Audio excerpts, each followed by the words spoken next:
প্রথমেই দেখে নিচ্ছি সংবাদ শিরোনাম। করিমগঞ্জে অখিল ভারতীয় বিদ্যার্থী পরিষদ দাহ করল পশ্চিমবঙ্গের মুখ্যমন্ত্রী মমতা ব্যানার্জির কুশপুতুল। লোকসভা নির্বাচনকে সামনে রেখে কাছাড় কংগ্রেসের সাংগঠনিক তৎপরতা ধলাইয়ে। ফ্লেগ অফ করে ছাত্রছাত্রীদের নিয়ে সদ্ভাবনা যাত্রা শুরু করল আসাম রাইফেলস। আসাম নাগাল্যান্ড সীমান্তের বেকাজান শুরু হলো 3 দিন ব্যাপী ভাওনা। এখন দেখুন বিস্তারিত। সোমবার করিমগঞ্জে মুখ্যমন্ত্রী মমতা ব্যানার্জির কুশপুতুল পোড়ালো অখিল ভারতীয় বিদ্যার্থী পরিষদ।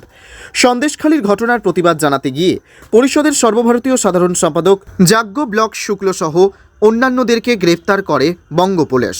তাদের এই গ্রেপ্তারের প্রতিবাদে সোমবার করিমগঞ্জে অখিল ভারতীয় বিদ্যার্থী পরিষদ পশ্চিমবঙ্গের মুখ্যমন্ত্রী মমতা ব্যানার্জির কুশপুতুল দাহ করে। এবিভিপির করিমগঞ্জ জেলা সংগঠন মন্ত্রী ভাস্কর সরকারের নেতৃত্বে এই প্রতিবাদ কার্যসূচি পালন করে অখিল ভারতীয় বিদ্যার্থী পরিষদ। পাথারকান্দি, রামকৃষ্ণনগর সহ অন্যান্য এলাকায়ও এদিন পশ্চিমবঙ্গের মুখ্যমন্ত্রী মমতা ব্যানার্জির কুশপুতুল দাহ করে প্রতিবাদ জানিয়েছে বিদ্যার্থী পরিষদ।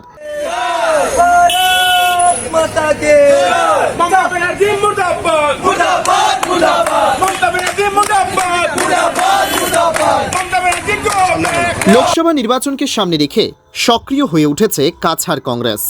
সোমবার মন্ত্রী তথা বিজেপির শিলচর লোকসভার প্রার্থী পরিমল শুক্লবৈদ্যের ধলাই নতুন বাজারে, নরসিংপুর, বড় জালেঙ্গা ও পালংঘাট ব্লক কংগ্রেসের যৌথ সাংগঠনিক সভা অনুষ্ঠিত হয়। নেনা আইমুলের পৌরোহিত্যে অনুষ্ঠিত সভায় 3টি ব্লকের 35টি মণ্ডল কমিটি সভাপতিদের হাতে নিযুক্তিপত্র তুলে দেন কংগ্রেস নেতৃত্বরা।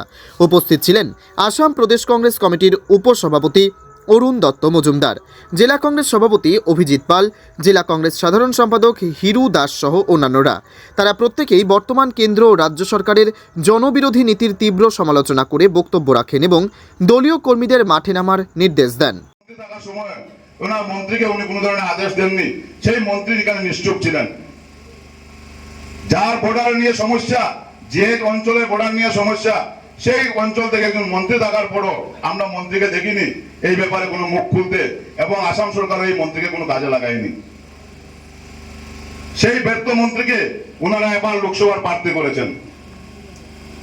ওনারা জানেন যে আসাম বিধানসভায় কোনো কাজ নেই, তাই ওনাকে লোকসভাতে এবার প্রার্থী করে ওনাকে আসাম বিধানসভা থেকে সরিয়ে দিয়েছেন। সেই ব্যর্থ মন্ত্রী আমরা দেখেছি গত 10 বছরে যখন বরাক উপত্যকার উপর অনেক ঝড় ঝাপটা গিয়েছিল, কিন্তু আমরা মন্ত্রীকে কোনোদিন বিধানসভাতে সোচ্চার হতে দেখিনি। আমরা দেখেছি কিছুদিন আগে যখন ডিলিমিটেশন হয়েছিল, বরাক উপত্যকা থেকে যখন 2টা আসন কর্তন করা হয়েছিল, কিন্তু পরিমল বাবু নিশ্চুপ ছিলেন। পরিমল বাবু না শুধু মন্ত্রিত্ব টিকিয়ে রাখার জন্য মুখ্যমন্ত্রীর আদেশে উনি মুখ্যমন্ত্রী আঙ্গুলি হিলনে উনি খালি জি হুজুর করে থাকেন। উনার সেই ক্ষমতাটুকু নেই যে বরাক উপত্যকা থেকে 2টা আসন কর্তন হয়েছে, বরাককে যেভাবে রাজনৈতিকভাবে পঙ্গু করার চেষ্টা করাচ্ছে আসাম সরকার, কিন্তু ওনার প্রতিবাদ করার সেই সাহসটুকু নেই। বিশ্বাস করবেন না, এরা বিশ্বাস করবেন না, এরা আমাদের সবাইকে ধ্বংস করে। এদের মধ্যে বাঙালি কোনো নেতা নাই। একজন বাঙালি মন্ত্রীর নাম বলো। সমস্ত ভারতবর্ষে আমাদের যেমন ছিল প্রণব মুখার্জি, সন্তোষ মোহন দেব, হিন্দু বাঙালি নেতা, এখন একজনের নাম বলো। বিজেপির সদস্যদের আমরা বলি, আপনারা একজন নেতার নাম বলেন। আমাদের এই গ্রাম থেকে মইনুল হক চৌধুরী সমস্ত ভারতবর্ষে শাসন করেছে, এইরকম একজন নেতার নাম বলতে পারবে না। ফ্লেগ অফ করে ছাত্রছাত্রীদের নিয়ে সদ্ভাবনা যাত্রা শুরু করল আসাম রাইফেলস।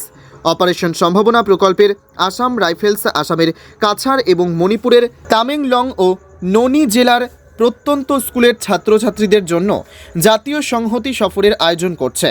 আজ শিলচর শ্রীকোনার আসাম রাইফেলসের সদর দফতর থেকে 18 জন ছাত্র এবং 10 জন ছাত্রীকে নিয়ে ফ্লেগ অফ এর মাধ্যমে শিলং, গুয়াহাটি এবং তেজপুরের উদ্দেশ্যে রওনা করেছে। 12 মার্চ থেকে 20 মার্চ পর্যন্ত 9 দিনের এই সফরে শিক্ষার্থীরা শিলং, গুয়াহাটি এবং তেজপুরে সাংস্কৃতিক ও বৈজ্ঞানিক গুরুত্বের বিভিন্ন স্থান পরিদর্শন করবে।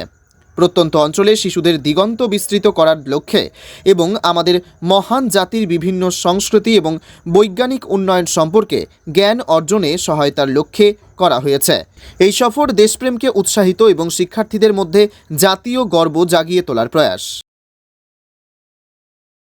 আসাম নাগাল্যান্ড সীমান্তের বেকাজান গোহাই গ্রামে আয়োজন করা হলো 3 দিনব্যাপী ভাওনা সমারোহ।